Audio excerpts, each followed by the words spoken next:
Unlimited edition.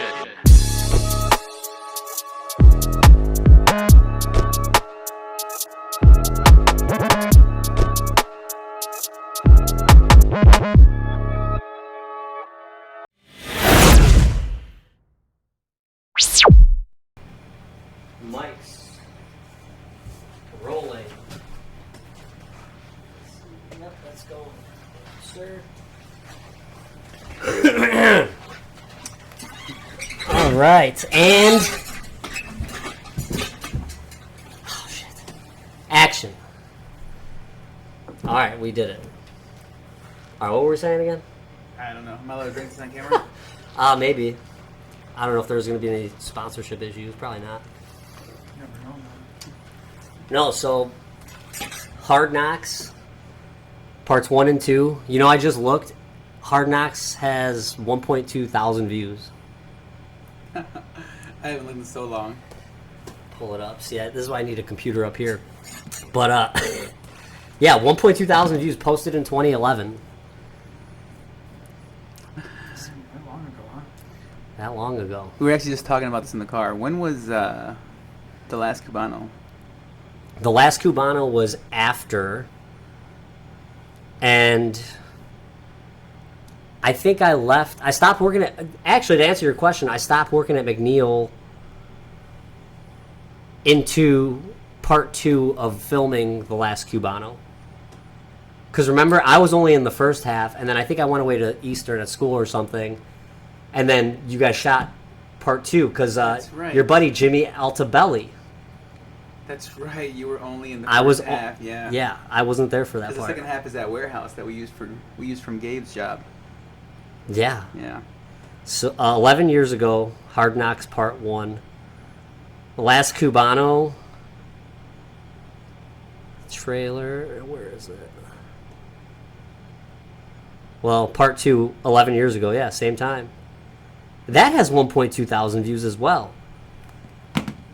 How do you have so many views on those? Last Cubano should have way more views than Hard Knocks. Well, I feel like it's probably because you just kept refreshing and watching a bunch. Part 1 actually has a lot more views than Part 2, so people saw Part 1 and said, hey, that's enough of this. Yeah, so people aren't going to know what we're talking about yet until... Well, maybe I could edit it at the end or like put little clips of it in. Show little snippets of it, Yeah, that's... Sure there's Well, that's what I wanted to do, was do like a live view, right? Like a live review of it. A live stream. Yeah, I'm sure you could cut that thing down probably in half, because I think that was a lot of the feedback that we got, that some parts were probably too long. Yeah. Well... You got my page pulled up there? No, these are my liked videos. Oh. So once I found them, I went and I liked them all so I could easily access them, including Sick or Treat. Yeah. 350 views. Home Run In Pizza. One slice will save your life. Yeah. All right, so Jeffrey, what else is going on, dude? You, after McNeil, bring me up to speed with where you've been. Like professional life? Everything, yeah. Everything? Everything, Sure. dude, yeah. Well, honestly, I worked at McNeil Hospital until I think about 2019. So, I mean, I've been done with it for like 5 years now. Yeah. Let's see. Went to school, graduated, got my degree, became a probation officer. You were going to Triton, right, at the time? I was going to Triton, finished that. Then I got my bachelor's in criminal justice. Became a probation officer for DuPage County.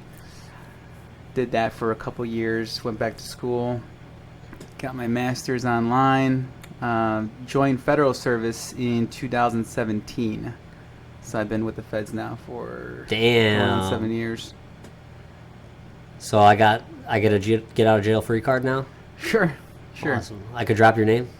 Sure. I'm sure most people won't know. They'll probably ask you what the hell's a pretrial officer, but sure. Yeah, and sometime between there, got married, had kids. Yeah, that's right. Yeah. So, yeah. Met his love at McNeil Hospital. Yeah. Where we all worked. Yeah. Yeah. What year did you leave McNeil? So I did go away to school, and then I came back. I want to say May 2011 is when they fired me. It was my last no call, no show. Came in from a shift, called me into Jim's office, said, Yeah, I gotta let you go, man. I'm like, I knew this was coming. It's You were all part good. time, right? I was registry. Oh, okay. So that was like any hours I could get. Yeah. There's no minimum, no benefits, just... I was there for about 10 years, and I think you are the only person to get fired. You were there for 10 years? Almost 10 years, yeah. Oh my God. How long were you there for? I think I was there for like 8 years. Damn. Yeah, Was there longer than you? longer than me. Oh, shit. Holy shit. Yeah. I was there for... I mean, I kept that job while I was going to school, and I kept it... Even when I was working full-time for DuPage County, I kept it part-time. Yeah. And I kept it for a little bit when I joined the feds, but it became too much. But yeah, I was there for a while. Such an easy job, too. Yeah. Oh, yeah. Yeah. Just, you know, you got to be there. That's all. Pretty much. And then, so, I mean, you obviously took a break from film, Mm-hmm. but now I see a resurgence. Yeah. I was telling this guy, too, actually, we came in. You see his project? You see his short? Just right now. Okay. Yeah, I took a break just dealing with school and family and work, but now my job gives me a lot of flexibility and kind of control over some of the projects or trainings I got to do. So I have a lot of additional responsibilities. I'm a safety instructor. I'm a firearms instructor. I do like coaching for some of the evidence-based practices that we do. So I've always loved shooting videos and editing and trying to have fun with it. So I was able to kind of incorporate that into my job. Some of your videos on your page, it's like you could tell you shot them for work. Yeah, I have at least 3 that I've done. I'm actually working on another one right now. Okay. So it seems like it's getting a lot of attention from the A office. work video? Okay, Mhm. okay. Well, You I get got your clout up in the office, man. yeah. So I got it's cool because I got more people in the office now, kind of saying, "Hey, can I be part of the next project? Can you put me in there?" Oh, I have some ideas, so now I have people coming up to me with ideas and what they want to do. So That's it's always awesome. fun too, especially with something. You know, it's not fun to force someone to have to go to like trainings and things like that. They don't always like it, but Yeah. if it makes it a little bit more enjoyable, then why not? You know what's funny is before I got the job I have now, I was interviewing for a job with the Second City for a sales role, which I'm like, what the hell do they sell? It turns out they get their revenue from ticket sales, people signing up for like their improv classes, and then also like training and instructional videos. He was like, the best example I could give you is like, we did a sexual harassment training video for McDonald's. Mm-hmm. Like we supply the director, the content creators, all of it. And I was like, that would have been interesting. It would have been cool. I was like, I probably would take advantage of your classes too if there's some type of employee discount. But yeah, I mean, with film, you could do anything, right? So it's like you want to make training videos. I mean, it's cool that you're bringing your craft into your profession. Because like me, with I have a day job or a day career, but that's not the focal of my passion. I'm going to use any extra time I have to do this or, acting or other filmmaking or whatever it is. Yeah. But to answer your question, yeah, so I'm portraying Bobby Kennedy in a upcoming docudrama. It's called Princes and Thieves. It's based off a novel written by the director's Vito Brancato. He's actually in Berwyn. You guys probably would know. Well, I don't know if you'd know because I met him at his coffee shop one time, and it's right there on Ogden and East Avenue. It's called Avito Cafe. It's next to that Adecco Automotive. Yeah. Yeah, you go That's in. near Pisons, right?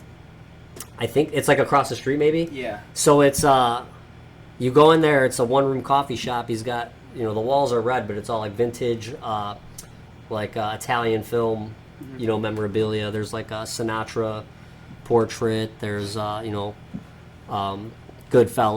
Al Pacino, all that stuff. So like very cool vibe. But yeah, anyways, this guy he wrote this screenplay, and he shot a trailer for it. It's on his website. I believe avitofilm.com. This actually was released, or I think it premiered on PBS in 2003. And then he started rewriting the screenplay into a novel. So now it's a 10-chapter novel that reads like a script. But his goal is to basically shoot this thing as a full feature docudrama, and then he wants to try and sell it to a network to put it on, to do like a episodic. Each chapter is an episode, so it'd be like a 10 episode docudrama. But the main characters are JFK, Frank Sinatra, Marilyn Monroe, Bobby Kennedy, and Sam Giancana of the Chicago outfit.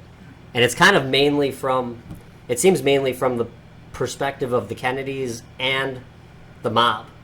So it's a really good read. It's an easy read. It's on Kindle. Okay. If you have an interest in reading it, but yeah, we should be shooting this thing pretty soon. Oh, you haven't shot it yet? Haven't shot it yet, you know. And There's three. I think there's like three or four major scenes that I have. It's gonna be shot here in the city? Oh yeah. That's awesome. Oh yeah. When does it start? So I got to reconnect with Vito, but he said probably sometime soon, late spring. That's cool. Yeah. And then the last big project I did was shot last summer, between like June and July. That's that Goons, Guns, and the Gumshoe. Mm-hmm. That's where I played a supporting role. I'm in like 30% of it. It's a comedy. It was submitted to a bunch of film festivals already, and it won one. Actually, let me see which one it won. But that's cool. It's like if I'm getting exposure from that, even is pretty dope. But other than those two, it's just been like little shorts, independent student film. Mm-hmm. A couple indies. I had this one kid from DePaul. Shout out Stanley Zarowski. He edited my reel. And then I submitted to, a few weeks ago, I just recently did this, I submitted to a bunch of the major agencies here. I'm like, if I can get an agent and start getting like paid acting work, that'd be the dream, really. I had one reach back out to me. They're like, yeah, if you could send us a 2 contrasting monologues, it'll give our agents a good scope of your range. I was like, I don't know. I think it's the ego in me where I'm like, if you don't like what you see, then that's it.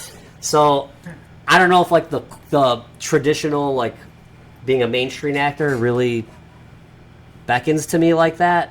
I'd rather, I think, just focus on like independent work and work with people I've worked with in the past. Meet new people to work with, and like I said, really just kind of cultivate the independent film scene.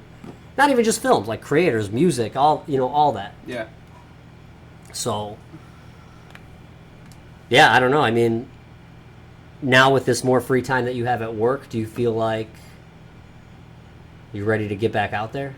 I would totally do it again, yeah. Especially with the kids getting a little bit older. Don't have to... Yeah. And you could start getting them into and you're even starting to get them involved. Right, yeah, so, yeah, absolutely. No, I'd totally be down to do some type of project. How about you, Ed? You down? Yeah, I'm down. That's the right answer. Let's do it. I mean, he was like my lead guy in almost every movie, I think. Yeah, After for good Arias, measure. Yeah. I'll have to get back into Cubano shape, but I can do it. Yeah. Now we need a third project to bring together the Hard Knocks Last Cubano universe. Yeah, yeah. Oh, so this was the best comedy for this film festival. Which one was it? Beyond the Curve Film Festival. Is that in Paris? Maybe. Keep your eye out for Goons, Guns, and the Gumshoe. Maybe it'll be on Tubi or Peacock sometime soon. That's cool. Yeah. And how did you connect with this guy? Backstage. It was all on Backstage. Oh, that's right. You were telling me that you were using that. Yeah, so I mean, like, really how it all started was, it was last March, beginning of March, and I was at talent.com. It was my sales job there. Everything was going well. I don't know, one day I logged into work and I was like feeling really reluctant to do anything. I was like, why am I feeling like this? Like, job's going good, I'm getting, making money, everything's going to plan. And I realized it was the creative outlet. So again, this was, how long ago was 2011? 12 years ago? Yeah. 12, 13. 12 years ago this all started. didn't do anything for a long time, and then, I actually did take acting classes like in 2021. That year, I took 2 8-week courses, and I actually had a really good coach. Shout out Lorden. He knows his shit when it comes to like the craft of acting. And after he left, I quit. I stopped going there because I didn't like how it was being ran, and then didn't do shit with it forever, right? And then fast forward, March 2023, last year, I hit him up. I was like, dude, you still at the school? I'm thinking about coming back. And he goes, no, I left the studio, but I'm doing private lessons, doing my own career. I was like, I'd be interested in private lessons. Let's meet up for a coffee. So we met up, hung out for a few hours, and I basically said, like, what do I need to do to take this for real? I was like, because God forbid if I lose my job or anything like that, like, I'm going to treat this like a full-time job. And that's when he said, you need to get on backstage. We need to shoot a demo reel. You need to start getting, a bunch of free work in just so we can put together some material for you. And then once we have a solid demo tape, then we can try and get you an agent, and then that's where you get all the paid gigs. I'm like, great, that's an actionable plan. 4 days later, I go into work. They call a last-minute meeting, lays off my whole sales team. So everyone was all bent out of shape about it. Like, one girl was crying. Everyone was kind of like really blown up. And I was like, it's like for me, the heavens opened up. I was like, this is the divine intervention that I needed. Now I have all the time in the world to go like focus on that. So next day I got headshots done. We shot a monologue. I did a 6-minute monologue from this play written in the 30s. So I can demonstrate, I can memorize lines, the acting, all that. And then got on backstage. And so the majority of all these projects, actually all these projects have come from backstage postings. Yeah. And it's a combination of students, like student films, student projects posting on there, and then just individual, independent, anybody. So you got to be careful. Like when I got the Goons Guns call, and even the call for Princes and Thieves, I had to look these guys up because once I saw they had IMDb credits, I was like, okay, they're credible. I feel comfortable going in for an audition and not getting robbed or something. Yeah. Wow. Yeah, that was the whole thing, man. Just doing. And right now you're working on, you said, getting an agent? Well, I applied to a handful, and one reached out. They expressed some interest. I got to do some work for it, but I don't know. I'm a salesman by trade, and I love film and acting, but it's like, I don't know. I don't want to submit to authority. Maybe it's something like that. Interesting, yeah. But maybe that's why I'd probably be a better director than an actor, though. Even I started writing. I showed you the screenplay I started writing, a sample of it, right? Yeah. I've always felt like if you were a good writer, that it'd be easier for you to get into that. To directing. Yeah. Yeah.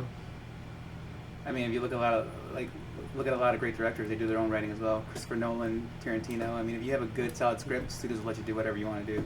Yeah, that's the way I see it. Yeah. But as far as getting into the industry and getting some just basic experience, it's been dope. It sounds like it. Yeah, and I feel like now I can be more. Now that I've been on a few sets and stuff like that, I can be more selective with the type of role I'm going for, or like I said, dude, I'm at the point where I'd rather just write my own, shorts and everything like that. Especially because I feel like now you have all this information, and you know how, or at least what film festivals are looking for. Because I know I'm not quite. I'm getting an idea. Yeah. Yeah. I mean, you probably know way more than I do.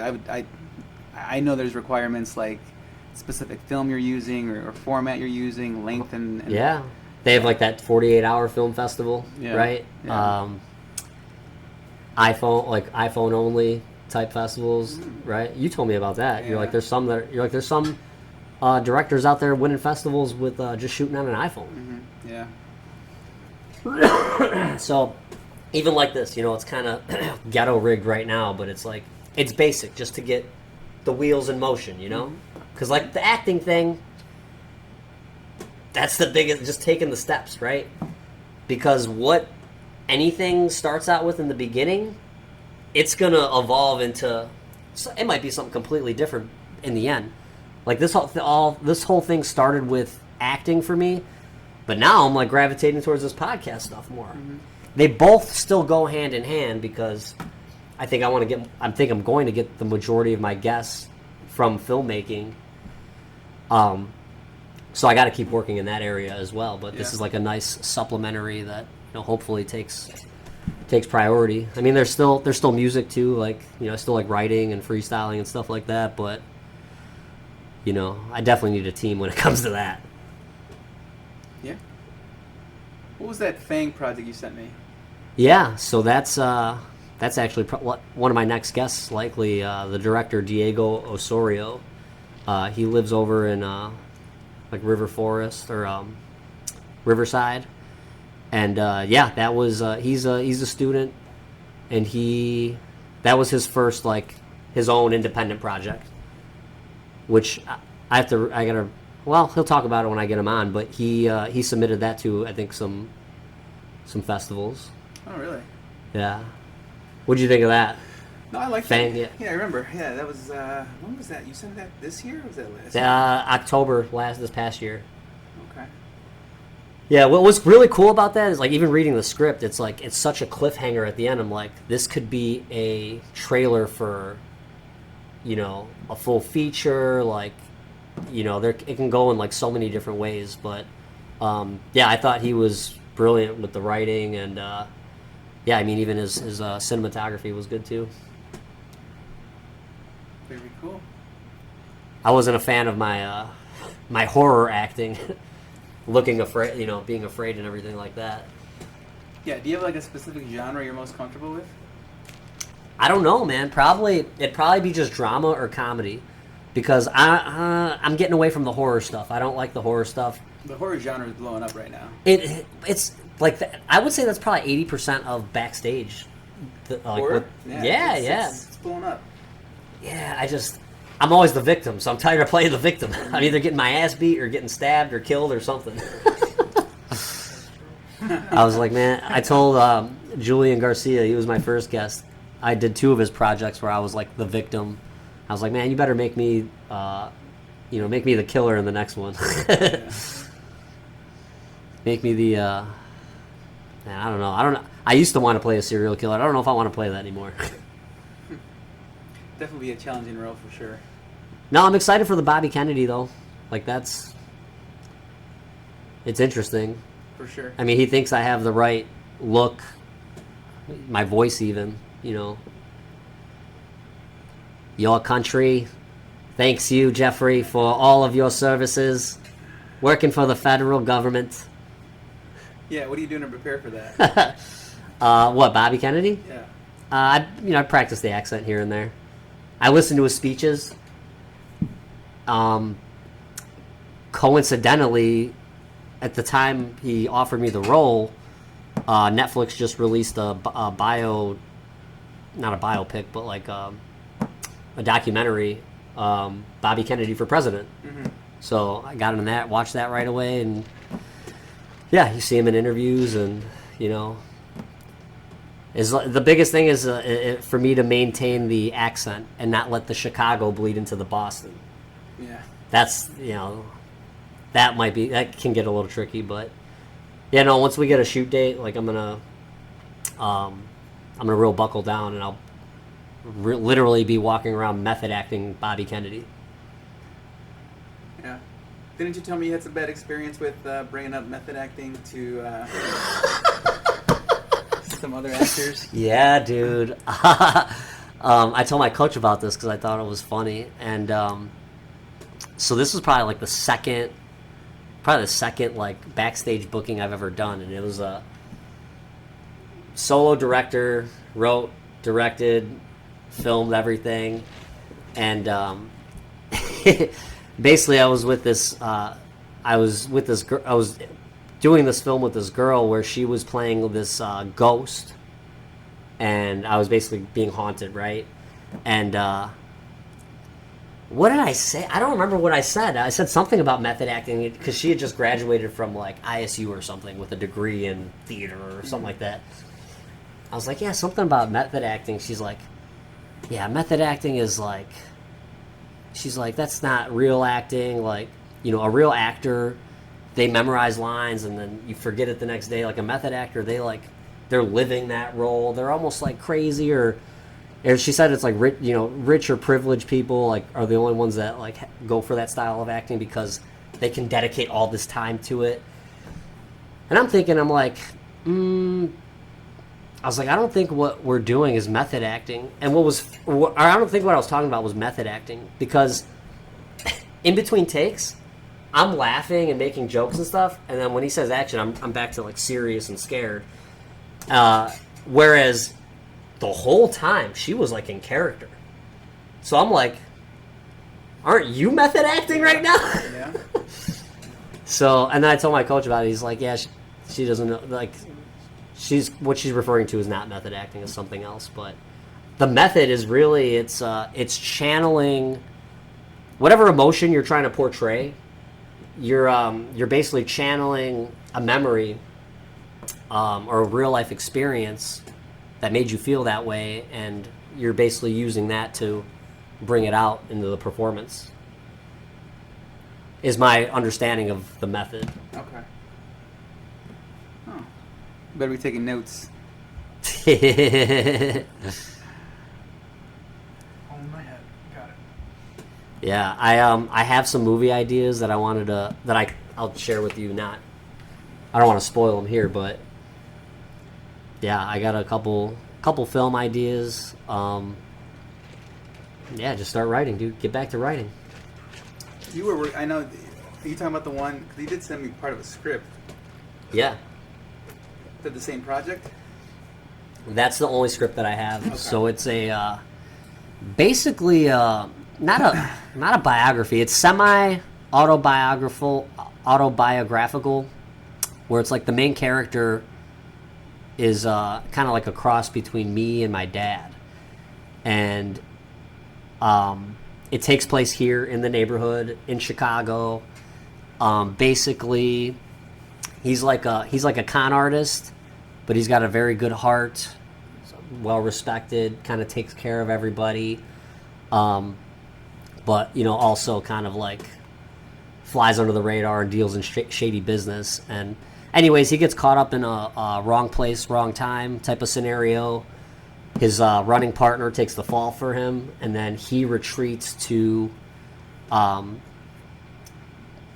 basically outside of the city. He gets the hell out of the city to lay low for a while, and he ends up like just it goes through like deep reflection periods, and is really kind of like finding himself. And it's like, I think the idea is it's meant to be very transcendental, like towards the end. So it's still like a concept, but as far as writing, like for never writing a script before, I started writing the characters, little descriptions about them, their background. I think I had like 3 or 4 characters, and then I just started writing I started seeing the opening scene in my head. It was like him going through his morning routine, making breakfast, doing push-ups, stuff like that, and then making his way out the door, and then getting, a lot of B-roll of like expressway signs, street signs, some of the industrial parts, the skyline, and then kind of launching right into it. And I just started free flow writing from there. But yeah, I really just have to finish that and then rewrite it, touch it up. That I saw being like, man, I feel like I want to do a full feature. Like I could do a 3-hour movie, I think, with where my head is going with this type of project. But at the same time, I'm like, dude, just make it a 5-10 minute short, just to get something out there, Right. Because the bigger ideas I have, I want to save for when I have the support, to actually do it. If I can have like a production team, or cast the director, do basically assign all the roles for a bigger production. So you want to make this thing yourself? You don't want to sell it to like other... No, I mean, But this is the whole point of everything I'm doing here. It's Yeah. to network, to get people, get people familiar with all of it, and to get familiar with the people that come on, what they do, so that you'd say, oh yeah, I need a director for this short that I wrote. Oh, I saw that guy on the No Cap podcast. Like maybe he's available. Like it's definitely going to be giving people exposure.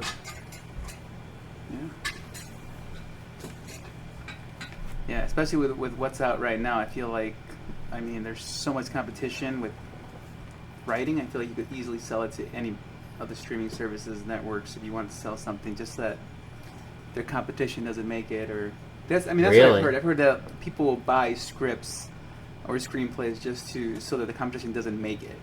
Yeah, They may not even make it themselves. that's like what you're talking about. That's like what goes on behind the scenes in big Hollywood studios, right? Yeah, but even now with streaming services, Netflix makes a ton of content.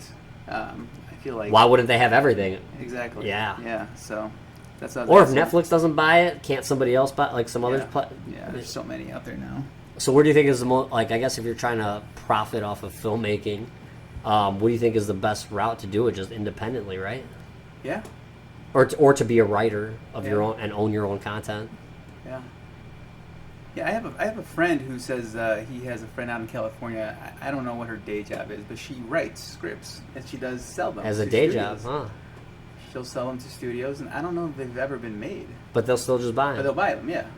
Wow. So it's, and I know somebody from not my office, but our sister agency. He came from DC. He has a friend who actually.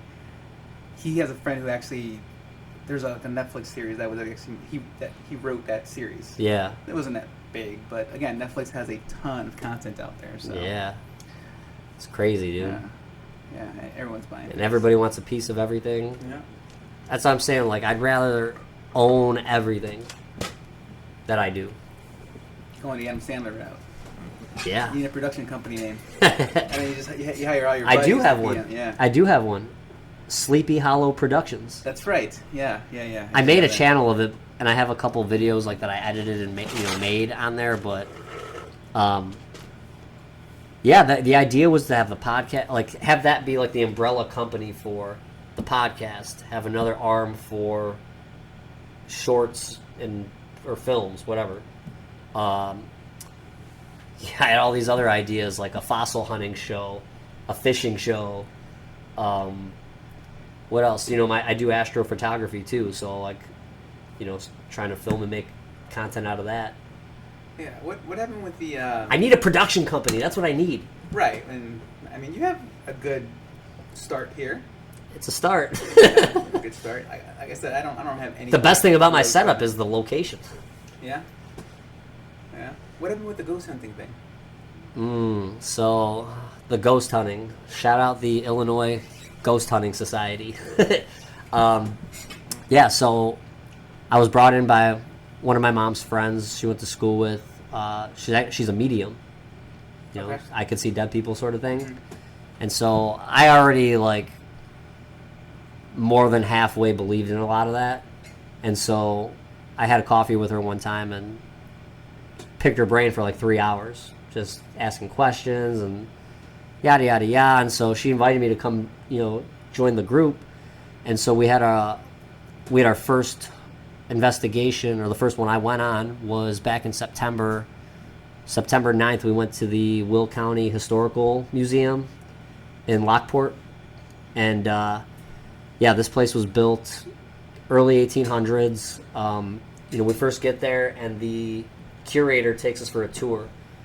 We got there at 4 p.m. We had the place from 4 till 2:30 in the morning, and so she basically took us through the place. The first floor was I guess more like museum setups, so people can go in there. There was a super old doctor's office. They had a records room, which was actually in the annex building behind it. Just a lot of stuff about the county records. Mm-hmm. She basically said if you needed to find out something about somebody who lived here that time, it's municipality stuff. And but just really old really old stuff, a lot of Abraham Lincoln stuff. And she would like tell us, she's like, yeah, now this is one of the more haunted areas or whatnot, right? She's like, I'm not going to tell you what's here. I'll let you guys find that out on the investigation, but I'll kind of point out like the hot spots. And so I went in there, we brought in all our equipment. I set up for filming, and they were bringing in all of their ghost hunting gear, which it was literally like Ghostbusters. Like they had these different types of cameras, all these setups, these little trigger motion sensors and everything. And so, I'll put it this way: we had that place till 2:30 in the morning. We were out of there by midnight. A lot of activity. I don't have anything on my camera or anything that I've seen for me where I could be like, I definitely saw a ghost, I saw a spirit, I saw something. I didn't. Another girl that was with the group, she saw a woman in a dress, and we cross-referenced with the curator after we did an interview at the end, and she corroborated a lot of these things that we experienced. Really? Yeah, and my friend, she, I don't want to say she almost got possessed, but like something definitely like attacked her in that way. And then in the annex room, Len, the guy that runs it, he's a little bit older, but just the energy shifts and stuff like that was like too much for him. He was like getting real dizzy. And I know that feeling too when you walk through a cemetery or a funeral parlor or whatever. It's like the air feels kind of heavy. You can kind of feel it, right? Like, yeah, And so, yeah, it was wild. I still have a bunch of footage. I'm going to edit that into at least an episode. I do want to release that because we do have EVP evidence that I want to weave into a documentary style episode. But lo and behold, I just, that stuff is cool. But on my spiritual journey, it just didn't feel right to be, interfering with the spirit realm like that. You know what I mean? So, yeah, I made the decision to step away from the group and, yeah, not so tamper you with did that. One night with them? Just the one night, Just yeah. one night? Oh yeah, I definitely want to see that footage. Yeah, man. Well, you want to help me edit it? Maybe. How's your editing skills lately? I don't really have the best software or the best equipment because I haven't been doing it for so long. But I'm all right. I would prefer to have my own. I got Power Director now. Oh, you do? Yeah. The most updated one? Yeah. That's what I was using. I bought it. That was what I was using like 10 years ago. Really? Yeah, I haven't. Right now I'm using like the free Microsoft one. I think it's Clipchamp. Yeah, I was using that too. Yeah, I'm using. I'm having a lot of. It's easier to use than Power Director. I'm still figuring out. The Power Director had at least 10 years ago had a lot of features, and yeah, it does take some time to get familiar with all the different features and effects that you can do with it. But Power Director was great. Yeah, well, like I said, if you want to get down on my production endeavors, I know you still own and operate Broken Glass Productions. Broken Glass Productions, that's right. So if we want to do a Broken Glass Productions, Sleepy Hollow Productions collaboration, let me know. Yeah, if you know of any like low-level film competitions that we could probably enter where you can get some money out of it, possibly. And I'm use down. that to buy more equipment. Yeah, I'd probably be down to do that, just because, like I said, I don't really have any equipment. Yeah, that's the biggest thing. The camera, right? Yeah. Camera and some mics. That's really the biggest investment. Yeah. I got Power Director. You got Clipchamp. Yeah. We'll slap some lipstick on that pig and be on our way. Yeah. Maybe do another home run in. Dude, if they do still do those competitions, I'm down. I don't remember what the grand prize was for that. I know we ended up getting pizzas, but I don't know what first place. It was money. It's probably like $5 grand or something, maybe. $5,000 would be bad. At that age, at that time. $5,000. At that year. Yeah. No. Yeah. I'd be down. Who else do you guys still keep up with from McNeil? Albert Gonzalez still in the picture I anywhere? haven't talked to that guy in years. You? No. Damn, from McNeil? I don't think I talk to anyone from McNeil anymore. It's just you two. I hang out with Joe once in a while. Really? Yeah. No way. What's he up to? He's he works I think in Mercy Hospital. No, He's not with Hillram? no, he's not with Hillram anymore. There's an hospital up north. Oh I wow. keep forgetting the name of it, but He beat my ass in your school project too. yeah, Why am I always get my ass beat, man? Yeah. that was like one of the best edits I think. Yeah, that was cool because it was like black and white, no sound. It looked like a home video in a way. Dude, is that on your channel? You know what? I don't know. We gotta if that's- find that, dude, because that was actually for a I school think it's project. on That this was a guy's. good short. Yeah, I mean, I just shot the hospital stuff for that one, right? And then I just edited it. The problem with that one was Diaz was pointing an airsoft gun out in public. no, that was great. That was great. Remember, I was like, I shot somebody, and then I was like putting this. I'm like, why is he putting the stick in Yeah, it? yeah, They're like, yeah. oh, he's supposed to be like retarded or something. Yeah. It was Is so- that the note he gave you? The best part was like the editing was all done like overnight, right before the project was due. Yeah, that wow.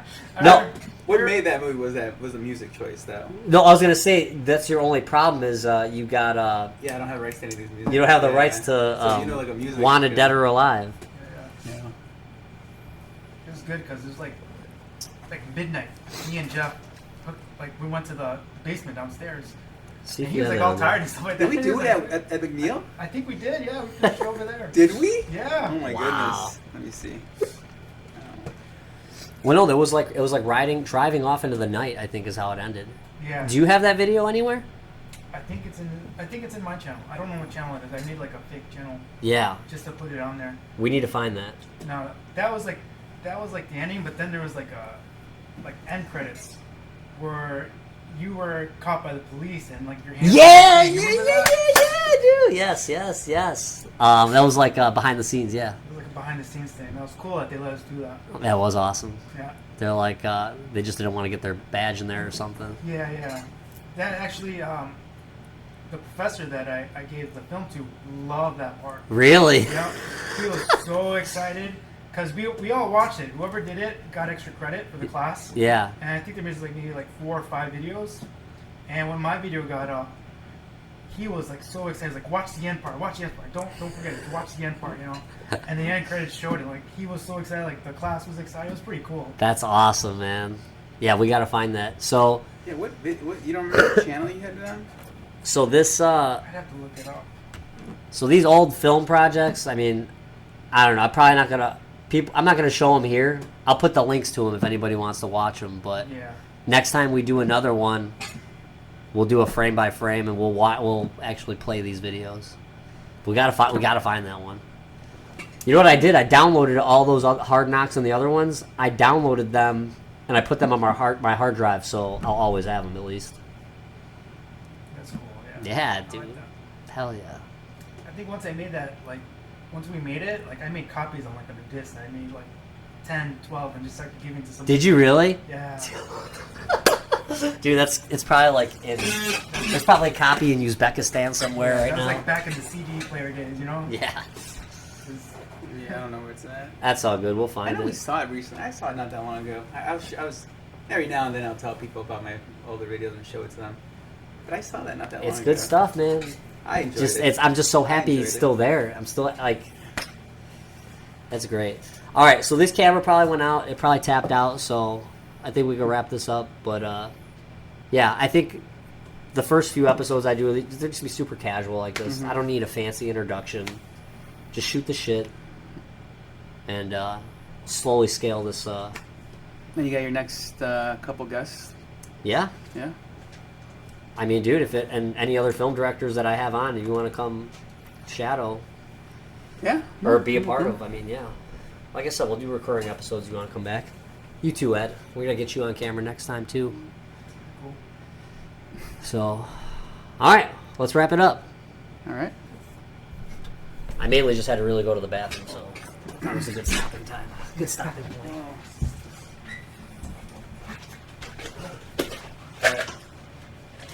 Pretty chill, right? It's good. I like it. Mm-hmm.